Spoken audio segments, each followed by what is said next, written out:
O que é o Senado Federal do Brasil? O Senado Federal é a Câmara Alta do Congresso Nacional do Brasil e, ao lado da Câmara dos Deputados, faz parte do Poder Legislativo da União. A atual legislatura é a 56ª. Segundo o cientista político e professor da PUC, Ricardo Ismael, em países que adotam o federalismo, ou seja, que são politicamente divididos em estados, como é o caso do Brasil, o Senado existe para igualar a representatividade de todos os estados da federação, já que no Senado Federal todos os estados têm 3 representantes e na Câmara dos Deputados, o número de parlamentares é proporcional à população de cada unidade federativa, o que poderia fazer com que os interesses dos estados com mais habitantes prevalecessem nas decisões do país.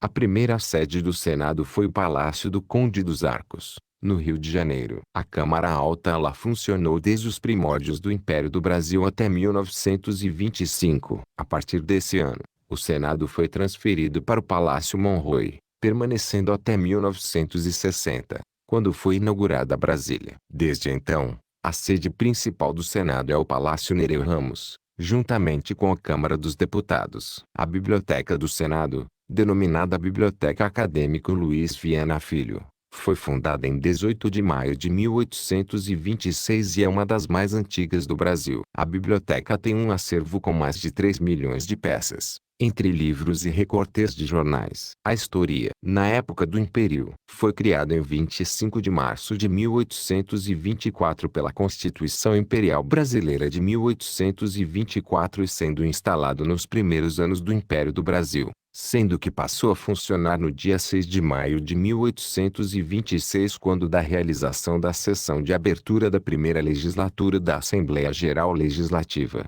em reunião conjunta do Senado e da Câmara dos Deputados. Durante o Império, o Senado brasileiro atendia pelo nome de Senado do Império do Brasil. Tendo a primeira legislatura se reunido em 6 de maio de 1826, o Senado brasileiro foi inspirado na Câmara dos Lordes do Reino Unido da Grã-Bretanha e Irlanda do Norte, mas com a proclamação da República do Brasil foi adotado um modelo semelhante ao do Senado dos Estados Unidos.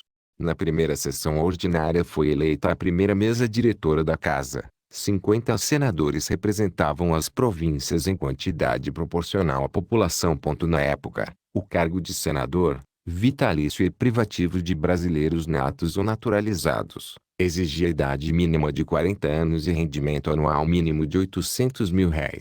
Em 1824 Pedro I comprou um imóvel no Rio de Janeiro para a instalação do Senado. Imóvel pertencente ao Conde dos Arcos, 15º e último vice-rei do Brasil, por isso ficou conhecido como Palácio Conde dos Arcos. O Senado Federal permaneceu ali até 31 de dezembro de 1924. O engenheiro Francisco de Souza Aguiar recebeu a medalha de ouro em uma exposição internacional, onde competia com projetos de engenharia e arquitetura de outros 50 países. Ele projetou um edifício que se tornou a sede do Senado Federal durante a República e que foi inaugurado em 23 de julho de 1906 durante uma conferência pan-americana e recebeu o nome de Palácio Monroe, dado por Barão de Rio Branco, em homenagem ao ex-presidente americano James Monroe. Entretanto, só abrigou o Senado Federal a partir de 3 de maio de 1925. Onde continuou como sede oficial até as vésperas da inauguração de Brasília em 1960.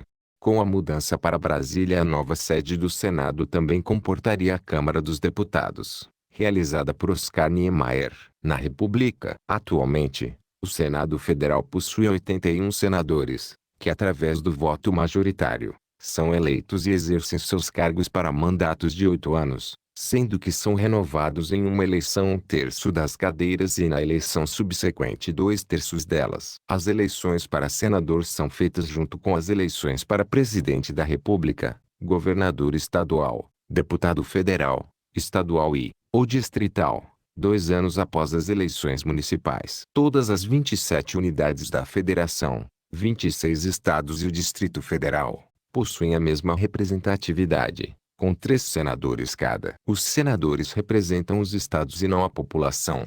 Daí, portanto, a não proporcionalidade em relação ao número de habitantes de cada estado.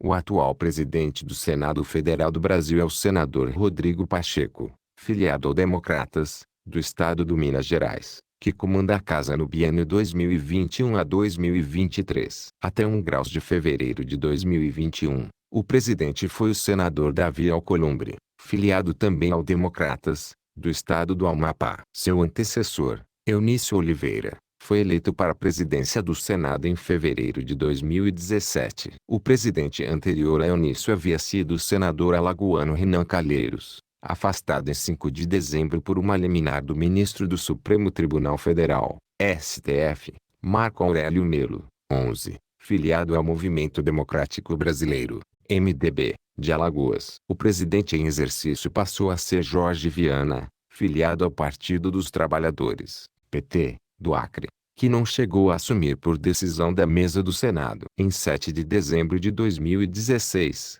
o Supremo Tribunal Federal, STF, decidiu por 6 votos a 3 manter Renan Calheiros na presidência do Senado. Além das lideranças do governo e de cada partido, o Senado possui também lideranças do bloco parlamentar da maioria, da minoria e de apoio ao governo. Possui, ao todo, 2.819 funcionários terceirizados pertencentes a 34 empresas cujos contratos custam anualmente 155 milhões de reais, além de aproximadamente 2.500 servidores de carreira, a um custo anual de 1,4 bilhão de reais. Em termos de transparência de sua atuação e gastos, o Senado publica dados sobre os projetos de lei e outras matérias e o uso de verbas indenizatórias. Entre as críticas registradas sobre a transparência da Câmara Alta, estão a publicação precária dos dados sobre a assiduidade dos senadores no plenário e nas comissões, além da não publicação dos dados referentes às viagens parlamentares. As principais estruturas internas do Senado Federal são a Secretaria-Geral da Mesa, responsável pela coordenação de todo o processo legislativo nas comissões e no plenário, e a Diretoria-Geral, responsável pela gestão administrativa da Casa, em particular contratações, manutenção, gestão de recursos humanos e orçamentários. Para ampliar a participação popular no processo legislativo, o Senado criou o Portal em Cidadania. Por meio deste portal, qualquer pessoa pode enviar ideias para a criação de novas leis, participar dos debates nas audiências públicas e opinar sobre todos os projetos de lei que tramitam na Casa. No dia 20 de março de 2020, o Senado iniciou a primeira sessão virtual desde sua criação, para votar decreto de calamidade pública em meio à pandemia de Covid-19, doença causada pelo novo coronavírus. No dia 5 de fevereiro de 2021, após a eleição de Rodrigo Pacheco, Diego Amorim chamou a atenção no antagonista para o fato do Senado ter reativado a ferramenta que permite à população acompanhar as propostas em avaliação. Ela tinha sido desativada em 10 de setembro de 2020, após a PEC que previa a reeleição de Davi Alcolumbre ter repercussão negativa na mesma plataforma.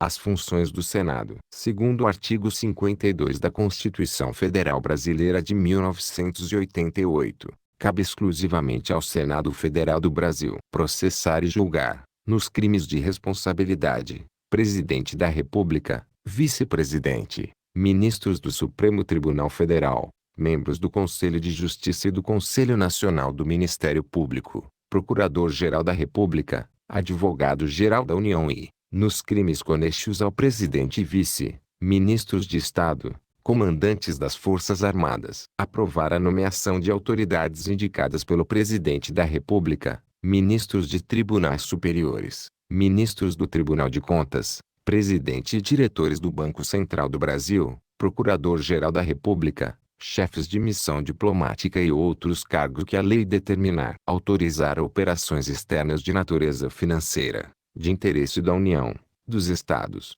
do Distrito Federal, dos territórios e dos municípios. Fixar, por proposta do Presidente da República, limites globais para o montante da dívida consolidada da União, dos Estados, do Distrito Federal e dos municípios. Dispor sobre limites globais e condições para as operações de crédito externo e interno da União, dos Estados, do Distrito Federal e dos municípios, de suas autarquias e demais entidades controladas pelo poder público federal. Dispor sobre limites e condições para a concessão de garantia da União em operações de crédito externo e interno. Estabelecer limites globais e condições para o montante da dívida mobiliária dos estados, do Distrito Federal e dos municípios. Suspender a execução, no todo ou em parte, de lei declarada inconstitucional por decisão definitiva do Supremo Tribunal Federal. Aprovar, por maioria absoluta e por voto secreto, a exoneração, de ofício, do Procurador-Geral da República antes do término de seu mandato. Elaborar seu regimento interno. Dispor sobre sua organização,